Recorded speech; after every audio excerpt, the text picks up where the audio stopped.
Alright, so Jesse Marsch has just announced the roster for the Canadian Shield for Canada. Be playing Ukraine and Côte d'Ivoire on June the 7th and the 10th. Let's talk about it. And honestly, it's an interesting roster. Let's get to the important stuff. Let's talk about what we know immediately. So, the roster was announced today. There's a couple interesting factoids with it. Let's go through it. So the roster is Ali Ahmed, Sam Adekudbi, Zoran Bassong, Tejan Buchanan, Mathieu Choignard, Derek Cornelius, Maxime Crépeau, Jonathan David, Promise David, Luc de Fougerel, Stephen Eustachio, Daniel Jebison, Jamie Knight LaBelle, Ishmael Kone, Kyle Aaron, Richie Larea, Jaden Nelson, Tenny Olursay, Nathan Saliba, Jacob Schaffelberg, Nico Seeger, Dane St. Clair, Joel Waterman.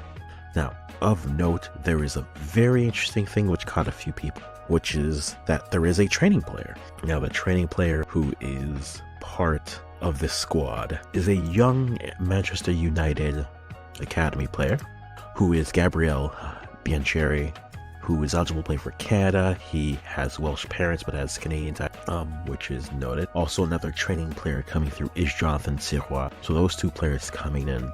So if you want to look at this for what this breaks down in terms of positions, goalies Maxime Crépeau, Dane St. Clair, and Jonathan Sirois, training player. Defenders, Sam Adekudbi, Zoran Bassong, Derek Cornelius, Luc de Fougerel, Jamie Knight LaBelle, Richie Larea, and Joel Waterman. In the midfield, Ali Ahmed, Tejan Buchanan, Mathieu Choignard, Stephen Eustachio, Ishmael Kone, Jaden Nelson, Nathan Saliba, Jacob Schaffelberg, and Nico Seeger. And then the forwards, Jonathan David, Promise David, Kyle Aaron, Tyler Onueshi, and Gabriel Biancheri, who is the training player. What does that mean? There's so many fascinating talking points that this can come from. I was messaging friends on this, and the one thing I started off with was like, okay, interesting. Now, I have a feeling that instead of going with two squads, this is going to be the squad he primarily takes into the Gold Cup. Right, this feels like this could be the Gold Cup squad, bearing some injuries, barring some maybe other movements. I'm still a little bit wondering what happens with Tejan with Inter Milan, whether he gets called in for Inter to play in the Club World Cup, so he may not play at the Gold Cup. I'm wondering what happens there, right? I'm wondering what happens with Joe David, whether he tries to go. Eustachio definitely won't be there. We knew that. We also knew that Alphonso Davies wasn't going to be there. But I think one of the more fascinating things that I've looked at and I started to think about it was, what is the depth? Jesse Marsch talking about Gabriel was talking about how he's a player that resembles more of a Jonathan David style player, which is interesting. He also did mention that at the Nines they are very rich, and I mean, what a time to be alive. I messaged this to someone, and the conversation was, in any other era, Theo Bair is your striker 3 for Canada, and right now it seems like he's striker 7? That's a bit harsh. He's probably right now striker 5 with a bullet pointing in either direction, right? He could either be jumping up. I think a lot of it comes down to what Marsch sees in Jebison and Promise David. But the other interesting thing to me is, I wonder what this means for a player like Jason Russell-Rowe. I thought he was the best player that Canada had to replace a player like Jonathan David. But it seems right now that his fate with this team, especially going into the World Cup, is going to be dependent on what happens with both a Daniel Jebison and a Promise David. We haven't properly seen them being given any time or being able to play, so it's tough to really evaluate those players. But what a time to be Canadian, where there are players who legitimately you think, oh, they're locks, and they aren't even getting called up. Now, I think a lot will come down to, I wonder what happens if Jonathan David doesn't come to the Gold Cup. I wonder who the next 9 coming up is, right? Because it feels as if the first 9 off the pitch, the first 9 on the pitch off the bench is Tanny, and I think he's deserved it. I wonder who that next 9 is. Is it Theo Bair? Is it Jason Russell-Rowe? I feel like it should be Theo. I feel like Theo offers a lot of what you are looking for. A player like Kyle Aaron. They're all different profiles. They all offer different things. But is it Theo or is it Jason Russell-Rowe? I think that's a fair conversation to have. The other interesting thing with this roster is that we know that they aren't fully healthy. A player like Richie Larea isn't healthy still. And this brings up a point where I've brought up countless times, I don't know if I trust the fullback depth, right? Right now, it feels as if Richie's here. Not to say that he hasn't deserved it, but I don't think they have any better options, right? Unless you're going to play Nico Seeger as your right back and see kind of what happens there. Now, the fun thing with this roster is we get to see some of that fullback depth, right? Alistair Johnson is getting this off.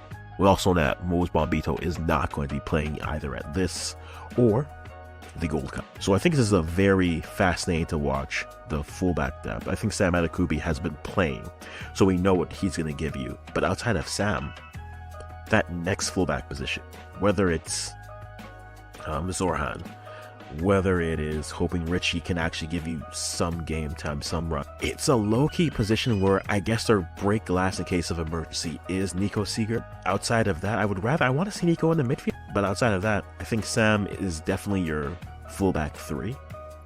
Then after that, there's a gap, and I was hoping a player like Shaquille Marshall-Rudy could step in and maybe be that 4th fullback and you'd be fine. We'll have to wait and see. I don't think he'll be able to do that this summer. Again, barring some sort of injury. And I even think with that, he hasn't had the playing time, so I don't know if it's worth bringing him in. But then at the fullback, either a Luc de Fougerel or a Jamie Light-LaBelle are going to get some run. Joel Waterman is solid, but I think it's one of those 2 young center backs playing with Derek Cornelius. You could get to see what that depth looks like there. So I think that'll be interesting. The other fun thing to watch will be the midfielder. For me, I would love to see this group of midfielders. Not to say that Osorio, and this is the conversation, nothing against the TFC players, right? TFC hasn't done too much to really show too much, but I would have rather have seen, if you're looking at TFC players, I would have rather have seen, hey, yes, he just scored a brace, but I think he's been playing well. I would have rather seen Theo Corbinu come in and play. I think your best coming to the MLS player right now is Jaden Nelson. I think he deserved the call up here, and I think he's probably going to go to the Gold Cup as well. But that midfield is interesting. Can Saliba do enough to warrant another look? I think right now your midfield is probably going to be Choignard and Eustáquio. That makes sense. That allows Stack to move a little bit further up the pit. You have Kone, who is there as well. You can play within those 3. I mean, let's not pretend. It's going to be Eustáquio and Kone starting off. But that 3rd midfielder, Choignard, I think is shown to be able to play a good shift there. But I'm curious to see what a Saliba could look like. I really am curious to see what a Saliba could look like matched up and paired with either a Kone or a Eustáquio. I think it'd be interesting to see Saliba with Choignard, just because they would have some history playing together, coming up with CF Montreal. The outside midfielders, Schaffelberg finally got a goal. He's another player where I'm saying his form this year hasn't warranted it, but I guess we're taking the performance at the Copa America and we're saying because of that, that's where we're going to bring him in. I don't think Schaffelberg is in any danger of losing his spot in that 23. But I think a good window from Jaden Nelson, you might have that conversation, say, I wonder what he can. Nelson offers some of that pace, and he's been able to platoon with Ali Ahmed, so I think it'll be interesting and fun to see what pursue. But guys, that's the roster. We're waiting to see the other rosters to come through. We'll talk about that there. We're probably going to have a video for the Unity Cup coming up. We have Nigeria's rosters out for that, so that'll come out sometime tomorrow. But for the Canadian Shield, that's coming out at the beginning of June. This is what Canada's bringing. What do you guys like? What are you guys noticing here? Let me know what your thoughts are. And as always, I'm going to stop talking right here.